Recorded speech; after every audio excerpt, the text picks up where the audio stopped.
Each week, we welcome to our NFG stage one of our highly talented members or special guests, designed to bring you something to help you and your business. Our next guest comes to us with a long-standing foundation in business and a hands-on background in leadership, sales, as well as product marketing and corporate strategy, demonstrating a well-rounded view of the entire fulfillment lifecycle as both a supplier and a buyer. Over the years, he's helped many business professionals to master their sales and management processes, leading to proven results in the form of renewed growth in their business. With the belief that no one likes prospecting, he's tailored his approach to focus on what we each can do to make client acquisition easier and geared towards conversion success.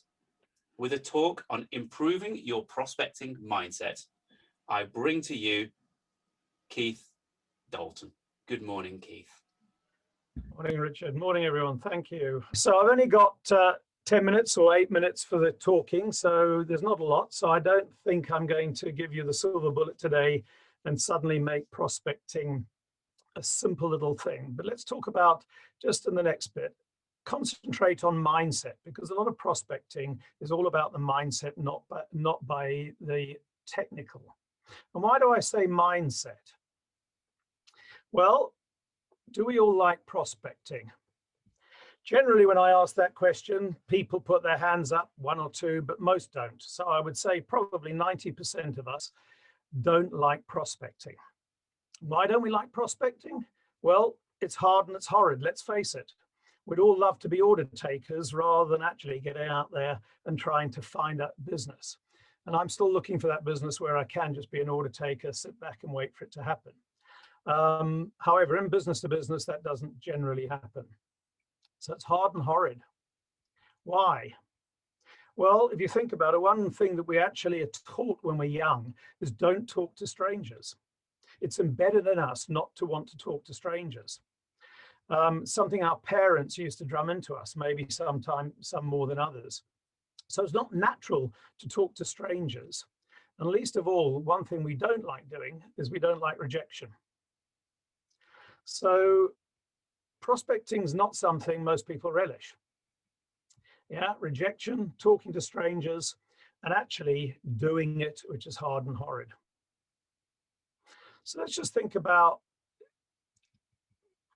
a few things now. If you've all got a piece of paper in front of you, write down very quickly, you've got 15 seconds, write down 3 prospecting activities you do. We're going to discuss this in the breakout room. So quickly write down 3 prospecting activities you do. Doesn't have to be 3, 1 to 3, but I wouldn't suggest more than 3. Now write down 3 prospecting activities you don't do.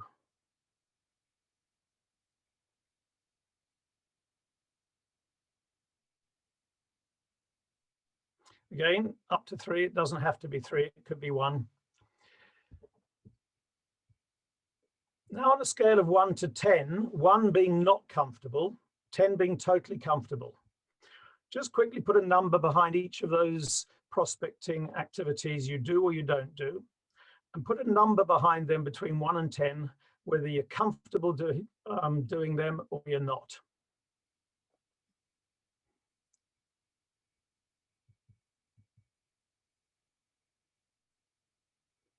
And now similarly, on a scale of 1 to 10, rate how effective you feel each activity is on a scale of 1 to 10, 1 being not effective and 10 being very effective.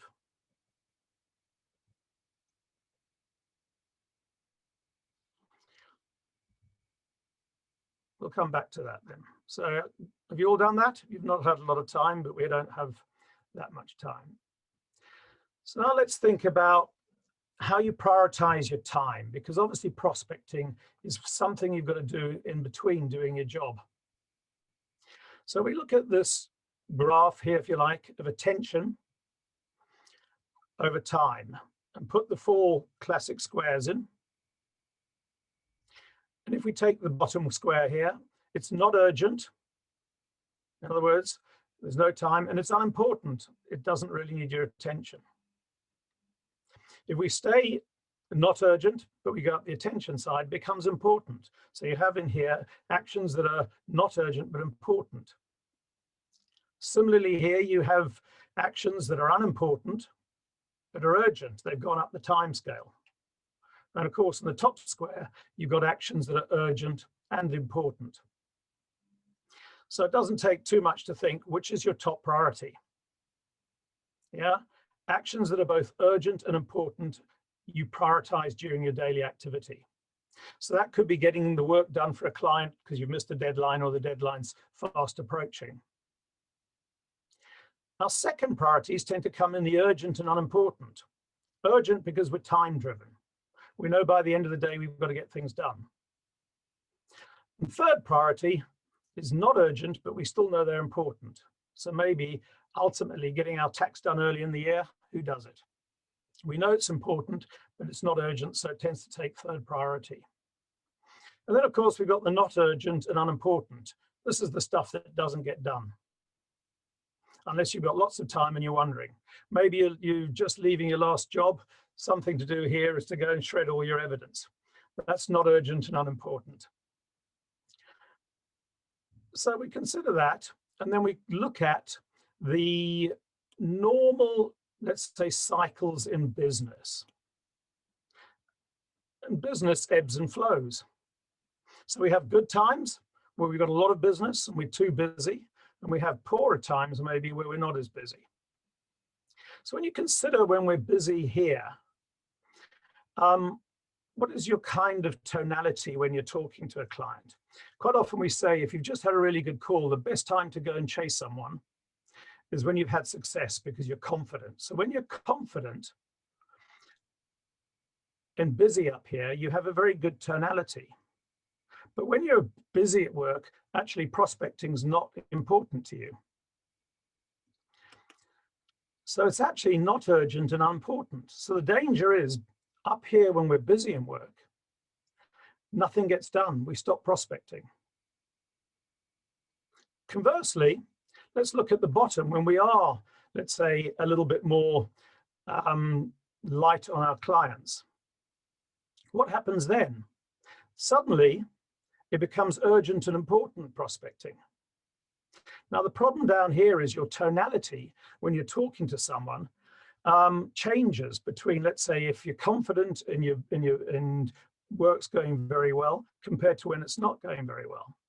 So when you start actually prospecting because suddenly it's become your number one priority, the problem is your tonality's gone to desperate and pushy.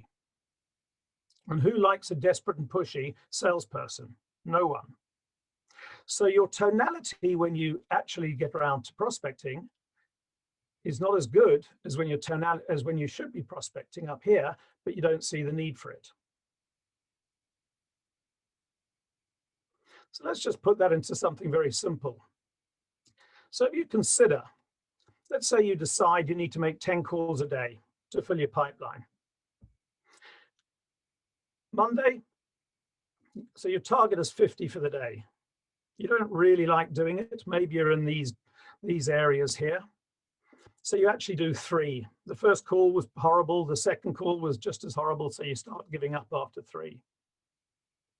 Tuesday, suddenly now to hit your 50 for the day, your target's gone up. You've got to achieve 12 for the day.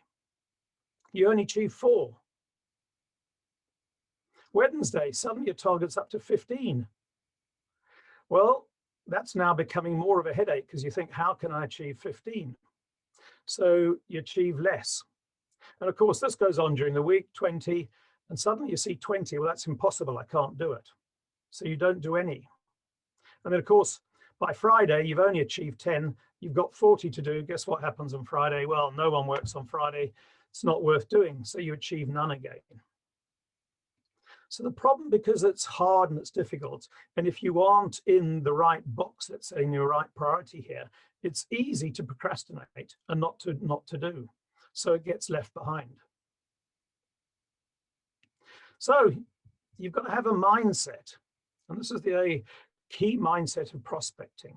You've got to have a mindset of little and often. You have to set aside certain times of the day where you do the behavior of whatever you decide to do. We all hear, obviously, from people in terms of LinkedIn, set aside 10 minutes in the morning to do it. If that's what you do, and you do it because it's easy, fine. But if you're going to do something that's hard and difficult, it's much more difficult.